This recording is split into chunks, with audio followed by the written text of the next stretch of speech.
Bismillah, selamat datang di video pembelajaran manajemen keuangan. Pada video pembelajaran kali ini kita akan membahas tentang obligasi dan penilaiannya. Obligasi atau bond itu merupakan suatu instrumen utang jangka panjang, di mana obligasi ini juga merupakan suatu kontrak jangka panjang, di mana pihak peminjam atau perusahaan yang menerbitkan obligasi setuju untuk melakukan pembayaran bunga dan pokok pinjaman pada tanggal tertentu kepada pemegang obligasi tersebut. Nah, pemegang obligasi adalah para investor.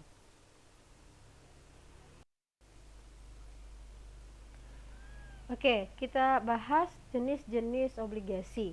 Yang pertama ada obligasi pemerintah, yaitu obligasi yang diterbitkan oleh pemerintah. Oleh karena itu, obligasi ini juga disebut sebagai obligasi negara. Yang kedua ada obligasi perusahaan, yaitu obligasi yang diterbitkan oleh sebuah perusahaan, terdiri dari obligasi hipotek dan obligasi tanpa jaminan. Kalau obligasi hipotek ini adalah obligasi yang memberikan jaminan aset tetap sebuah perusahaan. Yang ketiga ada obligasi pemerintah daerah, yaitu obligasi yang diterbitkan oleh pemerintah daerah atau kalau di negara-negara luar sana yang diterbitkan oleh negara bagiannya ya. Contoh misalnya obligasi yang diterbitkan oleh pemerintah Provinsi Riau misalnya. Kemudian obligasi luar negeri, yaitu obligasi yang diterbitkan oleh pemerintah asing atau obligasi yang diterbitkan oleh perusahaan asing. Beberapa karakteristik utama dari obligasi. Yang pertama kita lihat ada nilai pari atau par value, yaitu mencerminkan jumlah uang yang dipinjam oleh perusahaan dan dijanjikan untuk dilunasi kembali pada saat jatuh tempo. Jadi ini nilai obligasinya berapa ya. Kemudian pembayaran kupon disebut juga dengan kupon payment, yaitu jumlah bunga tertentu yang dibayarkan setiap tahunnya. Yang ketiga ada tingkat bunga kupon, disebut juga dengan kupon interest rate, yaitu tingkat bunga tahunan yang dinyatakan atas suatu obligasi. Nah, ini biasanya dinyatakan dalam persentase tertentu. Selanjutnya obligasi dengan tingkat bunga mengambang atau disebut juga dengan floating rate bond, yaitu suatu obligasi yang tingkat bunganya berfluktuasi sesuai dengan perubahan tingkat bunga secara umum.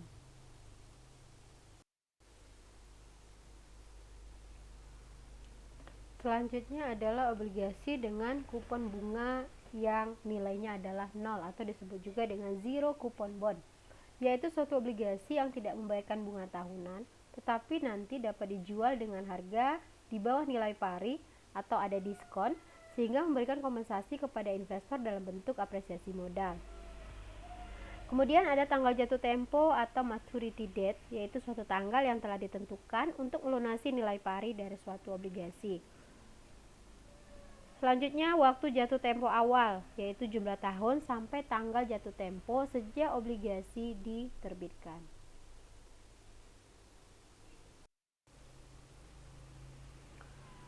Selanjutnya ketentuan penebusan atau disebut juga dengan call provision, yaitu ketentuan dalam kontrak obligasi yang memberikan hak kepada emiten untuk menebus kembali obligasi berdasarkan persyaratan yang telah ditentukan sebelum tanggal jatuh tempo.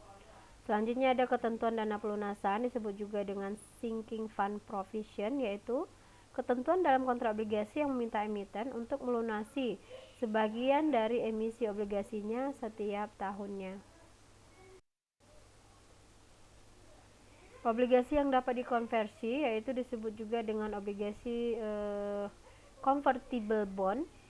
Obligasinya dapat ditukarkan berdasarkan opsi pemegang obligasi dengan saham biasa perusahaan emiten. Jadi bisa investor itu mengganti, menukar atau mengkonversikan sebuah obligasi dengan saham perusahaan emiten ya. Kemudian obligasi yang dapat dijual kembali, ini disebut juga dengan putable bond, yaitu obligasi dengan ketentuan yang memungkinkan investornya untuk menjual kembali obligasi kepada perusahaan sebelum tanggal jatuh tempo pada harga yang telah ditentukan sebelumnya.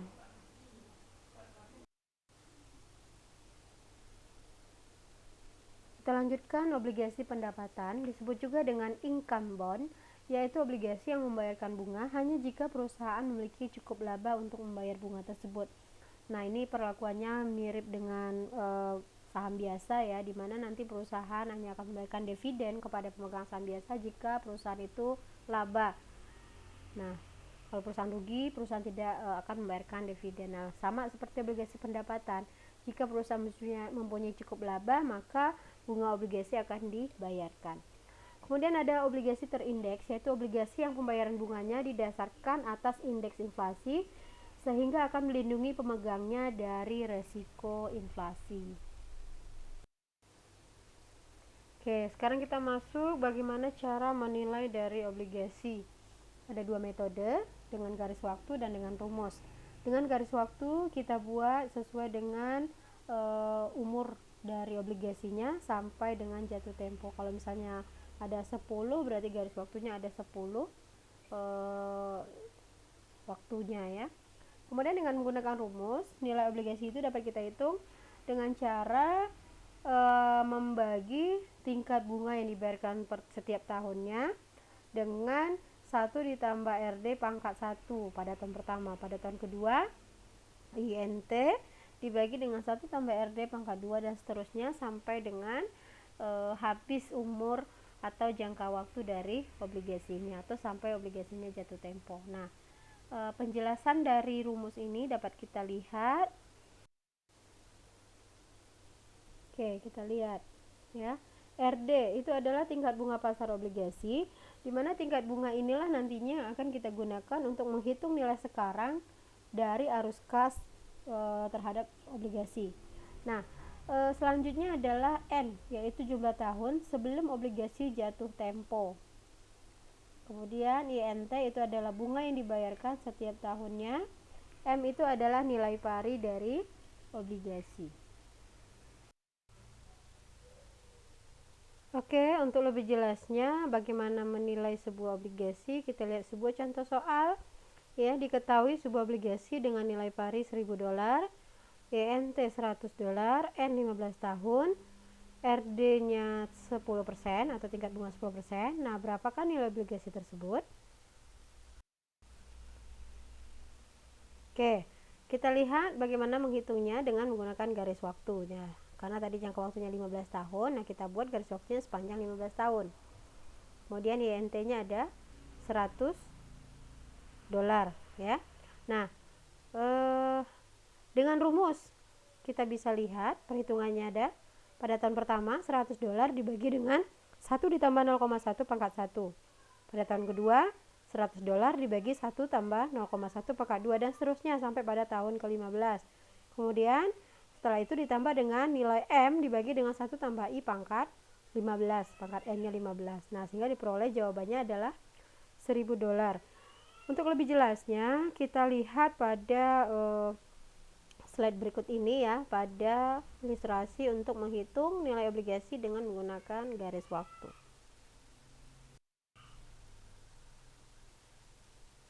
Nah, ini dia. Lihat pada tahun pertama diperoleh nilai sebesar 90,91, pada tahun kedua $82,64 dan seterusnya. Sampai pada tahun ke-15 nilainya adalah $23,94. Kemudian kita tambahkan nilai yang nilai parinya dibagi dengan 1 tambah I pangkat N tadi, berarti 1000 dibagi dengan 1,1 pangkat 15, dapat jawabannya adalah $239,39. Kemudian kita tambahkan dari tahun pertama sampai kepada nilai pari tadi, sehingga diperoleh nilai sekarangnya adalah sebesar $1000. Nah, perhitungan ini sebenarnya mirip dengan menghitung nilai sekarang dari suatu anuitas ya. Jadi ingat lagi waktu kita membahas tentang nilai waktu dari uang.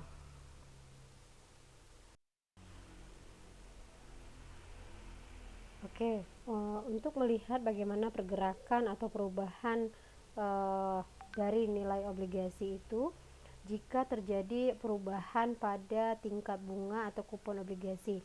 Nah, jika kita anggap tingkat bunga pasar obligasi itu adalah tetap pada tingkat bunga 10% misalnya. Nah, bagaimana jika nanti terjadi penurunan tingkat bunga kupon pada 7% atau sebaliknya terjadi kenaikan tingkat bunga kupon obligasi pada tingkat 13%.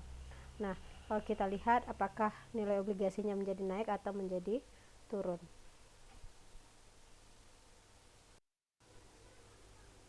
Oke, ini dia. Ya, pada tingkat bunga pasar 10%, nah, nilai parinya atau M-nya itu $1.000 ya. Nah, jika tingkat bunga kupon obligasi itu turun menjadi 7%, maka nilai obligasinya akan naik. Itu lihat menjadi 1.211 atau 1.372. Nah, kalau naik lagi itu maksudnya ya. Kalau misalnya tingkat bunga itu naik dari tingkat bunga pasar, maka nilai obligasi akan semakin kecil. Nah, dilihat pada tingkat bunga 13% nilai obligasinya $837. Nah, kemudian naik lagi mungkin 13, berapa persen. Nah, nilai obligasinya turun lagi menjadi $775. Nah, jadi tingkat bunga kupon obligasi ini sangat mempengaruhi nilai obligasi itu sendiri. Ya, ini dengan asumsi kalau tingkat bunga pasarnya adalah konstan ya. Nah, sekarang ada obligasi dengan kupon setengah tahunan. Bagaimana kita menghitung nilai obligasi untuk perusahaan emiten yang membayarkan bunga obligasi atau kuponnya dengan periode setengah tahunan? Yang harus kita lakukan adalah yang pertama, kita membagi pembayaran bunga kupon tahunan dengan 2. Nah, ini dilakukan untuk mendapatkan jumlah bunga yang dibayarkan setiap 6 bulan. Jadi kalau misalnya bunga kupon tahunannya itu 14%, berarti bunga untuk per 6 bulannya itu adalah 14 dibagi 2 ada 7%. Kemudian mengalihkan jumlah tahun sampai jatuh tempo atau N-nya dengan 2. Nah, ini juga untuk memperoleh berapa jumlah periode setengah tahunannya. Jadi kalau misalnya obligasi itu 10 tahun, nah berarti untuk menghitung berapa periode setengah tahunannya 10 dikali 2. 5 dikali 2 nilainya adalah 10 tahun ya. Kemudian yang ketiga, membagi tingkat bunga nominal atau RD dengan 2. Nah, ini juga kita bagi 2, kenapa? Karena tingkat bunga nominal itu kan untuk per tahun. Nah, untuk menentukan tingkat bunga RD per setengah tahunannya tentu kita bagi 2. Nah, selanjutnya setelah ini kita lakukan untuk menghitung nilai obligasi dengan kupon setengah tahunan ini sama dengan rumus dan garis waktu seperti yang sudah kita bahas sebelumnya tadi. Nah, tetapi bedanya sudah kita lakukan 3 perhitungan ini dulu ya. Jadi untuk bunga kuponnya sudah kita bagi 2, untuk jumlah tahunnya sudah kita kalikan dengan 2, dan untuk RD atau nilai bunga nominalnya juga kita sudah bagi dengan angka 2. Oke, kita lanjutkan di dalam investasi di obligasi ini ya, kita harus memahami juga apa saja resiko-resikonya. Sebenarnya sih kalau berbicara resiko bukan hanya di obligasi ya, apapun bentuk investasinya kita harus memahami resikonya. Nah, sebagaimana kita ketahui bahwa di dalam investasi itu semakin tinggi nilai investasinya, artinya semakin tinggi tingkat keuntungan yang akan kita peroleh, namun resikonya juga akan semakin tinggi. Nah, untuk itu kita harus paham ya. Nah, di dalam obligasi ada beberapa resiko yang mungkin saja terjadi. Yang pertama itu adalah resiko tingkat bunga, yaitu resiko di mana terjadinya penurunan harga obligasi yang diakibatkan karena adanya kenaikan tingkat bunga. Nah, ini tadi sudah kita bahas sebenarnya pada saat membuat ilustrasi pergerakan tingkat bunga obligasi. Jadi pada tingkat bunga pasar yang konstan tadi. Nah, kalau kita lihat tadi tingkat bunga obligasinya itu naik 13%, nilai obligasinya berkurang kan? Nah, ini maksudnya adalah resiko tingkat bunga yang mungkin saja bisa terjadi. Berikutnya ada resiko gagal bayar. Nah, maksudnya adalah perusahaan emiten itu gagal bayar di mana jumlah yang diterima oleh investor akan lebih kecil daripada pengembalian yang dijanjikan. Jadi boleh dikatakan perusahaan itu nggak sanggup untuk bayar penuh, misalnya dia hanya bayar 80% atau 50%-nya misalnya. Ini juga resiko yang harus kita pahami. Nah, bagaimana supaya resiko-resiko itu bisa kita minimalkan? Nah, kita harus bisa memilih obligasi yang tepat ya.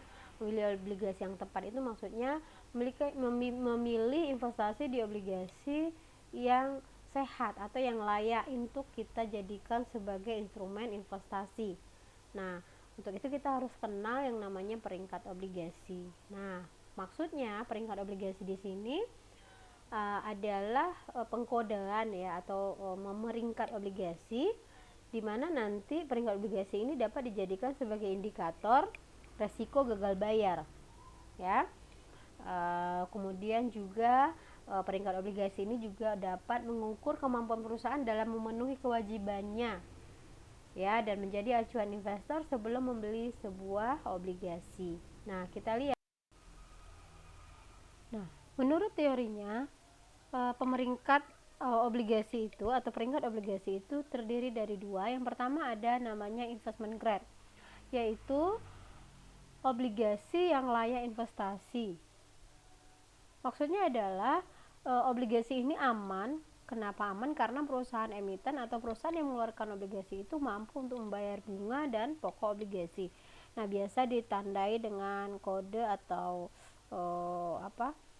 simbol ya, 3A atau A besar, A kecil, pokoknya yang ada huruf A nya. Kemudian juga ada huruf B, nah itu masuk kelompok obligasi dengan peringkat layak investasi. Nah, silakan nanti dilihat.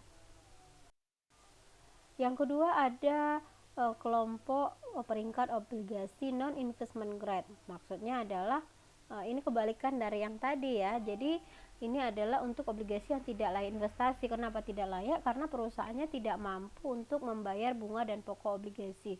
Nah, biasanya kalau perusahaan dengan peringkat obligasinya yang non investment grade ini akan kesulitan untuk memperoleh dana.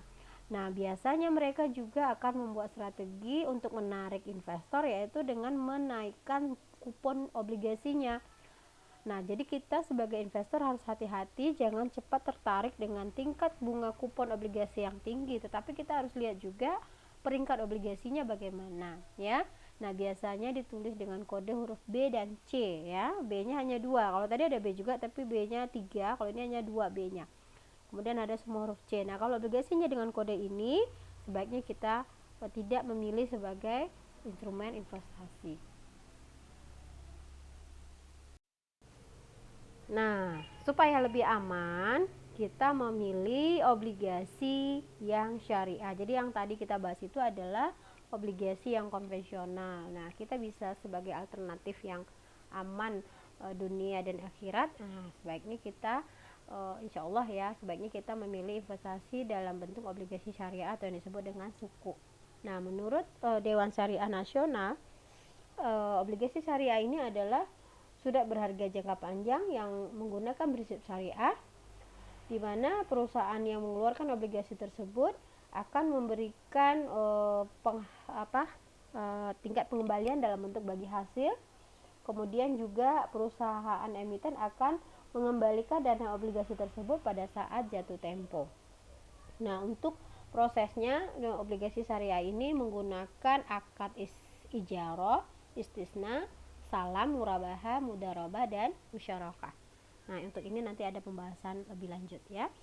Oke, sampai di sini dulu video pembelajaran kali ini. Sampai jumpa di video berikutnya.